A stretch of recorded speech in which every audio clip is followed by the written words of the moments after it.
एक समय की बात है। एक जंगल में शक्तिशाली शेर रहता था। शेर की गुफा के पास ही मधुमक्खी का छाता था। मधुमक्खियां अक्सर शेर की गुफा के पास चली जाती थीं और फूलों का रस लेकर वापस अपने छाते में आ जाती थीं। शेर को मधुमक्खियों का इस प्रकार अपनी गुफा के पास आना पसंद नहीं था। एक दिन मधुमक्खियों की रानी शेर की गुफा के पास आ गई। मधुमक्खियों की रानी आकार में साधारण मधुमक्खियों से थोड़ी सी बड़ी थी। मधुमक्खियों की रानी को देखकर शेर बहुत नाराज हुआ और उसने जोर से आवाज देकर मधुमक्खियों की रानी को बुलाया और चिल्लाते हुए बोला, तुम लोग दिन भर मेरी गुफा के सामने मंडराते रहते हो। अब अगर तुम या कोई भी मधुमक्खी मुझे दोबारा दिखे तो मैं तुम्हें मार डालूंगा।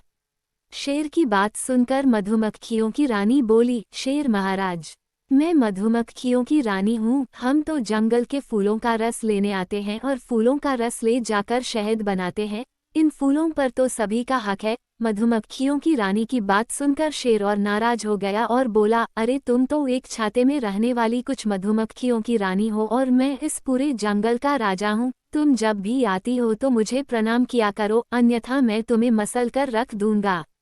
शेर की इस तरह की बातें सुनकर मधुमक्खियों की रानी अपने आप को अपमानित महसूस कर रही थी और अपने छाते में जाकर दूसरी मधुमक्खियों को पूरी बात बतलाई। अपनी रानी की इस बेइज्जती से सभी मधुमक्खियां बहुत अधिक क्रोधित हुई और अब सभी मधुमक्खियां शेर से बदला लेना चाहती थी। एक दिन जब शेर घूमते हुए मधुमक्खियों के छाते के पास से गुजर रहा था, तभी सभी मधुमक्खियां शेर को काटने लगी। मधुमक्खियों के इस हमले से शेर दर्द से बुरी तरह चिल्लाने लगा, पर मधुमक्खियों ने उसे नहीं छोड़ा।